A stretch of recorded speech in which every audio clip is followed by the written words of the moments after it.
I want to talk to you just for a moment about your expectations. You've heard a lot about your faith, but the Lord wants us to have an expectation. You know, Paul, the apostle, in his letter to the Ephesians, he says that the Father of glory, that he would give to you a spirit of wisdom and revelation in the knowledge of him, the eyes of your understanding being enlightened, that you might know the hope of his calling. The hope is your expectation. God gave us a hope because he has a hope. He gave us an expectation because he has an expectation.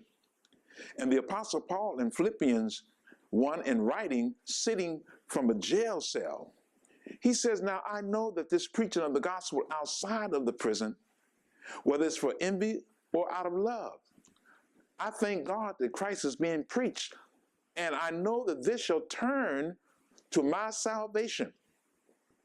And that's going to happen when you pray for me, along with my earnest expectation and my hope that in nothing shall I be ashamed. So Paul is saying, yes, others are preaching Christ. Regardless to the motivation, it's going to be okay for me. And then he says, you are going to be praying for me.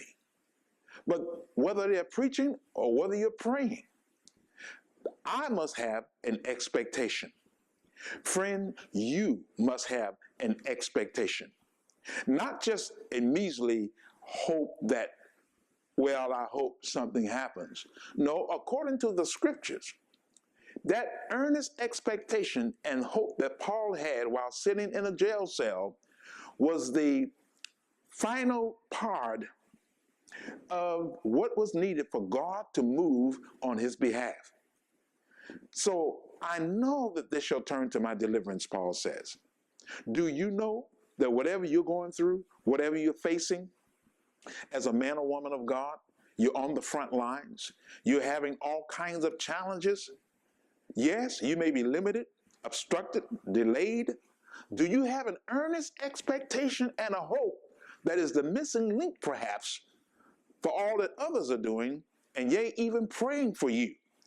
You must, and I must, have an expectation, yea, earnest. Earnest.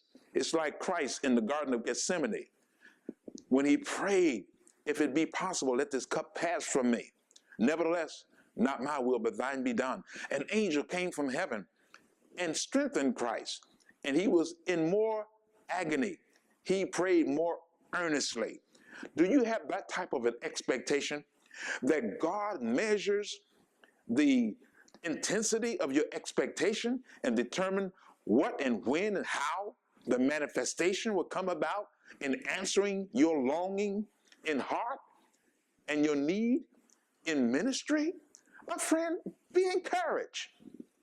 If you don't have an adequate expectation, pray, Lord, work in me the expectation that you require for manifestations. Again, Paul says, according to my earnest expectation and my hope that in nothing will I be ashamed. In other words, never be disappointed, because your expectation will definitely bring about a manifestation. So friend, get with the program, lay your expectations on the line, be earnest about it, and see God come through for you according to your expectation and your hope. Thank you, and God bless you.